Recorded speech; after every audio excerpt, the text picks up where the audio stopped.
各位香港嘅街坊朋友，你哋平日食嘢係咪都好小心？自問食得好清淡，但點解驗血糖嗰陣個指數依然好似坐火箭咁升？大家千祈唔好以為唔食糖唔食甜品，血糖就一定穩陣。其實我哋香港人日常生活中有好多以為好健康、好清淡嘅食物，背後都係默默害緊你嘅隱形升糖炸彈。今日我就要為大家揭開呢10種搞到血糖超標嘅真兇，睇下你每日食緊嘅嘢到底有幾多種係中咗招嘅。第一種要講嘅，亦都係最多香港人每日早餐必食嘅清湯米粉或者水煮通粉。好多街坊覺得去茶餐廳唔嗌沙爹牛麵，改嗌雪菜肉絲米或者火腿通粉，配多杯熱檸茶走甜，咁樣就肯定夠清淡啦。錯晒啦！米粉同通粉雖然望落清清白白，湯底又唔油膩，但係佢哋本質上都係高度加工嘅精製澱粉。米粉喺製作過程入面，大米嘅膳食纖維已經被磨到精光，煮熟之後極之容易消化吸收，升糖指數高得驚人。好多50多歲、60多歲嘅街坊，天天早餐食碗米粉，以為自己食得健康，點知2個鐘頭之後驗血糖，指數直接飆到10幾。如果你仲要將個精華湯底飲埋落肚，嗰啲隱形嘅鹽分同埋溶咗出嚟嘅澱粉，更加係雪上加霜。第二種就係老人家最愛嘅棉滑白粥。傳統思想總係覺得身體唔舒服或者年紀大咗，食碗白粥最養生、最平和。但係喺血糖嘅角度嚟睇，白粥簡直就係液體糖果。大米煲到爛熟，煲出粥油嘅過程，其實就係將澱粉分子徹底水解。你食一碗綿滑嘅白粥落肚，根本唔使點消化，血糖喺30分鐘內就會急劇飆升。如果你已經係50歲以上，或者已經有早期糖尿病徵兆，朝早空腹食白粥，簡直就係俾自己個胰臟施加酷刑。就算你配埋鹹蛋、腐乳，都改變唔到佢高升糖嘅本質，甚至仲會加重高血糖同高血壓嘅雙重風險。第三種係大家以為好養生嘅鮮榨純果汁或者無糖蔬果汁，好多人覺得一日食唔夠水果，咁打杯果汁飲就最方便，又可以補充維他命。但係街坊們，水果變咗果汁，性質就完全唔同咗。你平時食一個蘋果或者一個橙要咀嚼好耐，而且裏面有大量嘅膳食纖維，可以減慢糖分吸收。但係你打一杯果汁，隨隨便便就要用3到4個橙。更慘嘅係打汁嘅過程將所有纖維素破壞晒，甚至過濾埋渣，留低嘅全部都係果糖。果糖吸收得極快，過量吸收仲會直接喺肝臟轉化成脂肪，導致脂肪肝同埋胰島素抵抗。你以為飲緊健康，其實同直接吞幾顆方糖入肚冇咩分別。第四種係茶餐廳同埋酒樓嘅常客，豉油皇炒麵同埋乾炒牛河。好多街坊會話呢啲咁油嘅嘢，我當然知升糖啦。但係你哋知唔知道佢哋真正得可怕嘅地方喺邊？唔單止係油，而係高油加高糖加精製澱粉嘅3合1魔鬼組合。去打工仔最愛嘅快餐店，一碟乾炒牛河或者豉油皇炒麵，師傅為咗提鮮同埋上色，加咗大量嘅老抽、生抽，仲有暗藏嘅大量白糖。精製麵條吸收咗過量嘅油分同糖漿，一落肚，油分會延緩胃排空，令到你嘅高血糖狀態持續幾個鐘頭都降唔落嚟。好多40多歲嘅打工仔，中午食完一碟乾炒牛河，下午成個人昏昏欲睡，呢啲就係血糖急升急跌嘅典型表現。第5種係看似無辜嘅全麥包同高纖餅乾。去超市買餅乾或者吐司，大家見到全麥高纖消化餅呢啲字眼，就覺得食多2塊都冇事。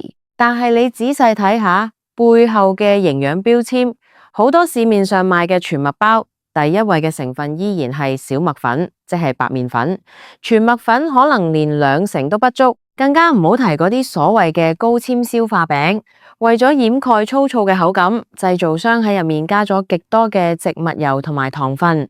你以為自己食緊膳食纖維降血糖，其實食落肚嘅全部係脂肪同埋添加糖。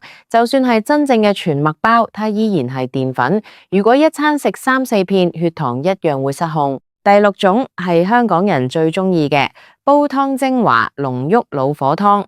廣東人講究原汁原味，覺得煲咗3、4個鐘頭嘅老火湯係補品。但係老火湯煲得越久，食材入面嘅嘌呤、脂肪同埋溶性澱粉就釋放得越徹底。特別係加咗蓮藕、粉葛、淮山、蜜棗、赤小豆呢啲澱粉質極高嘅食材去煲嘅湯，湯水看似清甜，其實暗藏極高嘅碳水化合物。老火湯入面嘅蜜棗同蜜柑皮更加係升糖嘅元兇。50多歲、60多歲嘅街坊，餐飯前飲2大碗老火湯，澱粉同糖分早已悄悄入肚，等你去食正餐嗰陣，血糖早已高企。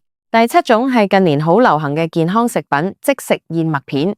大家都知燕麥好，可以降膽固醇同穩定血糖，但係降切燕麥同即食燕麥片完全係兩回事。市面上嗰啲沖熱水3秒就飲得嘅即食燕麥片，喺加工過程入面已經被熟化、壓碎，甚至去皮，它的物理結構完全破壞，升糖指數同白米飯幾乎冇分別。如果係嗰啲一包包加咗奶精、果乾、香精嘅3合1風味燕麥片，糖分更加係嚴重超標。你以為食燕麥養生，點知越食血糖越高，體重仲跟着上升。第8種係大家配飯最愛嘅調味醬汁，例如叉燒汁、咖喱汁、泰式甜辣汁、甜麵醬。香港人食飯講究汁，撈飯一時濃郁嘅叉燒汁或者咖喱汁淋喺白米飯上面，簡直係美味。但係大家知唔知呢啲醬汁嘅底料幾乎有一半係糖同埋生粉、太白粉？廚師為咗做出濃稠同埋光亮嘅效果，會加大量嘅白糖同勾芡。你以為自己只係食咗少少醬汁，其實無形中吞咗好幾時糖同濃縮澱粉。原本一碗白米飯嘅升糖指數已經唔低，加上呢啲甜醬汁，簡直就係血糖嘅催化劑。第9種係看似養生嘅素食加工品，例如素雞、素鴨、素叉燒、素肉丸。好多60多歲嘅街坊開始守齋或者食素，覺得咁樣可以延年益壽，控制三高。然而，市面上絕大多數嘅素肉加工品，為了模擬真實肉類嘅口感同風味，添加咗大量嘅勾芡澱粉、植物油、調味糖同埋精製鹽。呢啲素菜看似唔油膩，實際上碳水化合物含量極高，而且蛋白質嘅品質遠不及天然豆製品。食過量嘅素加工品，非但幫唔到你降血糖，仲會因為攝入過多隱形澱粉同油分，搞到血糖同三酸甘油酯雙飆升。第10種係好多人忽略嘅水果乾同加蜜餞，例如葡萄乾、芒果乾、山楂片、無花果乾。好多街坊下午茶時間覺得肚餓，又唔敢食蛋撻西餅，就拎一小包水果乾出嚟食。覺得天然又健康，但係水果經過脫水之後，水分蒸發，裏面嘅糖分高度濃縮。你食10粒葡萄可能覺得飽，但食10粒葡萄乾只係一小把，不知不覺你就食咗幾倍嘅糖分。更可怕嘅係，市面上好多果乾喺加工時，仲會額外添加白砂糖、麥芽糖同埋防腐劑。呢啲小零食體積細，極易食過量，一小包落肚，血糖指數瞬間暴漲。講咗咁多隱形升糖炸彈，街坊們可能會問：咁樣我哋平時仲有咩可以食？其實控制血糖唔代表要過苦行僧嘅生活，關鍵喺於食物嘅選擇同埋進食嘅順序。首先，盡量選擇原形食物，避免過度加工。想食燕麥就選需要煮15分鐘以上嘅粗粒燕麥。想食水果就直接食新鮮水果，唔好飲果汁或者食果乾。想食米飯可以喺白米入面混合3成嘅黑米、紅米或者降切燕麥，增加膳食纖維。其次，改變你嘅進食順序，呢個方法極之有用，而且完全免費。